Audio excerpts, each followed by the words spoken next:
خوش آمدید۔ آج کے اس تجزیے میں ہم ایک ایسی عظیم تاریخی ٹکر کی بات کرنے والے ہیں جو اس سوال کا بالکل واضح جواب دیتی ہے کہ جب انتہائی درجے کے زمینی غرور کا سامنا ناقابل شکست خدائی وقار اور ایمان سے ہوتا ہے تو نتیجہ کیا نکلتا ہے؟ ایک طرف فرعون کا تکبر ہے اور دوسری طرف حضرت موسیٰ کی عاجزی۔ ذرا ان الفاظ پر غور کریں، میں تمہارا سب سے بڑا رب ہوں۔ مطلب اس بات کی گہرائی میں جائیں تو یہ صرف طاقت کا اظہار نہیں تھا، یہ ایک ایسی انتہائی خود فریبی تھی جہاں ایک حکمراں صرف فرمانبرداری نہیں چاہتا بلکہ پوجا جانا چاہتا ہے۔ یہ سچ میں ایک اندھا تکبر تھا۔ تو اس پہلے حصے میں ہم بات کریں گے مطلق طاقت کے سراب کی۔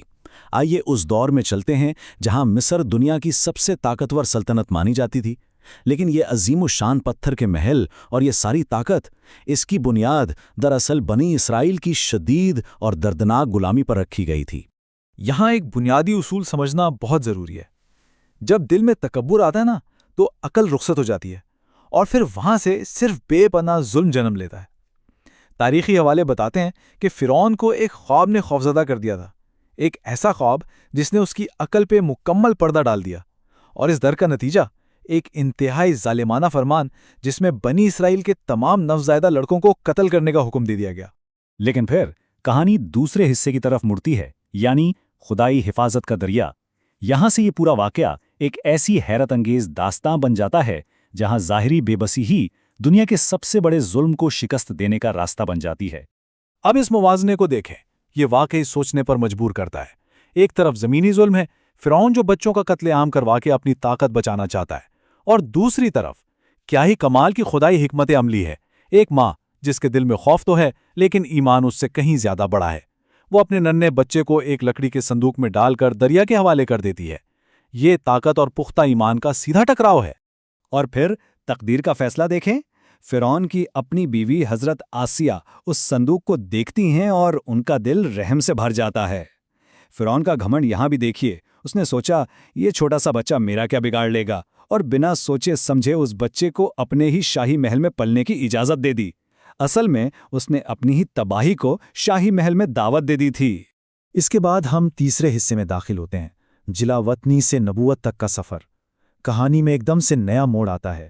مصر کے اس پرتعیش شاہی محل کی زندگی چھوٹ جاتی ہے اور بیان صحرا کی خشک عاجزی سکھانے والی حقیقت کی طرف مڑ جاتا ہے۔ یہ سفر سکھاتا ہے کہ ایک مستقبل کے عظیم رہنما کو کیسے تیار کیا جاتا ہے۔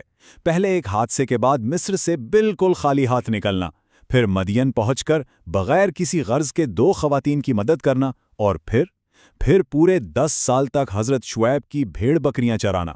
ایک نبی بننے سے پہلے یہ 10 سال کی چرواہی دراصل انتہائی گہری عاجزی اور انکساری کی بنیاد رکھ رہی تھی۔ پھر آتا ہے چوتھا مرحلہ، مغرور بادشاہ کا سامنا۔ ان تمام امتحانات سے گزرنے اور خدا کی طرف سے معجزات ملنے کے بعد حضرت موسیٰ اپنے بھائی ہارون کے ساتھ واپس مصر آتے ہیں۔ مقصد بالکل صاف تھا، اس دور کے سب سے بڑے اور مغرور ظالم کا آمنا سامنا کرنا۔ جب سچائی اور تکبر ٹکراتے ہیں تو سچائی کیسے مذاق کا نشانہ بنتی ہے، یہ اس کی مثال ہے۔ حضرت موسیٰ اعلان کرتے ہیں کہ ان کا رب وہ ہے جو زندگی اور موت دیتا ہے، لیکن فرعون وہ صرف مذاق اڑاتا ہے۔ یہاں تک کہ جب حضرت موسیٰ کا معجزاتی عصا یعنی ان کی لاٹھی مصر کے سب سے بڑے جادوگروں کے بنائے سانپوں کو نگل لیتی ہے، تب بھی فرعون کا غمنڈ اسے اندھا کیے رکھتا ہے، اور یہی ضد اس کی تباہی پر مہر لگا دیتی ہے۔ اس کے بعد مسلسل 5 عذاب آتے ہیں۔ ایک تباہ کن طوفان جس نے سب فصلیں برباد کر دیں، ٹڈیوں کا عظیم حملہ، جوؤں اور مینڈکوں کا ایسا عذاب جس سے بچنا ناممکن تھا، اور آخر میں دریا کا پوری طرح خون میں بدل جانا۔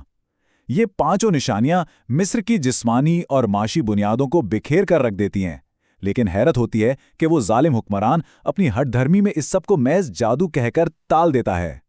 اب ہم 5ویں حصے تک پہنچ گئے ہیں، آخری فیصلے کا سمندر۔ یہ وہ مقام ہے جہاں ٹینشن اپنے بالکل عروج پر ہے۔ ظلم سے ہمیشہ کے لیے آزادی پانے کی خاطر اندھیری رات میں حضرت موسیٰ اپنی قوم کو مصر سے نکالنے کی قیادت کر رہے ہیں۔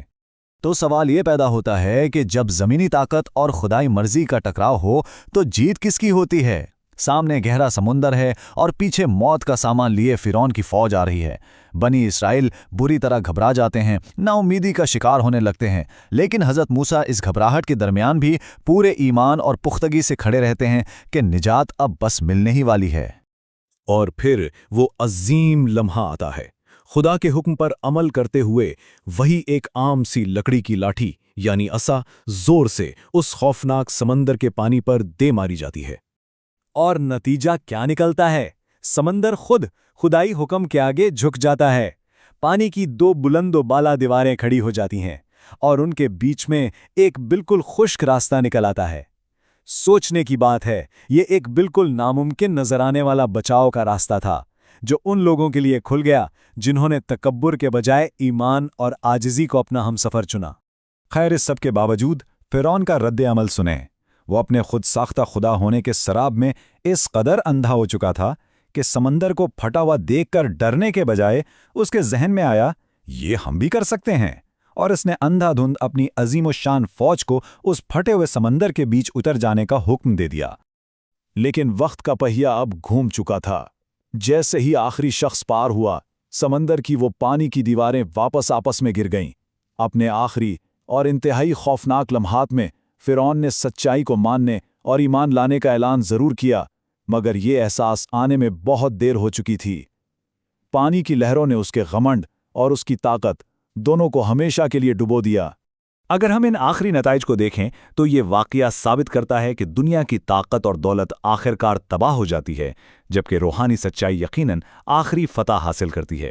ایک طرف فرعون ہے جس کی بے جان لاش کو ہمیشہ کے لیے غرور کے خلاف ایک عبرت کا نشان بنا دیا گیا، اور دوسری طرف حضرت آسیہ ہیں جنہیں ان کے بے مثال صبر اور خاموش ایمان کے بدلے ہمیشہ کی جنت عطا کی گئی۔ اس پورے تجزیے کے اختتام پر یہ بات غور کرنے پر مجبور کرتی ہے، اگر تاریخ کا سب سے طاقتور اور گھمنڈی حکمران پانی کی ایک بوند کو بھی شکست نہیں دے سکا، تو کسی بھی انسان کے پاس واقعی کون سی اصل طاقت بچتی ہے؟ کیا اصل طاقت دنیا میں بنائے گئے ان عظیم و شان پتھر کے محلوں میں ہے، یا پھر انسان کے دل میں بسی اس خاموش عاجزی اور ایمان میں؟ یہ کہانی ہمیشہ یاد دلاتی رہے گی کہ غرور کا آخری ٹھکانہ صرف اور صرف مٹی ہے،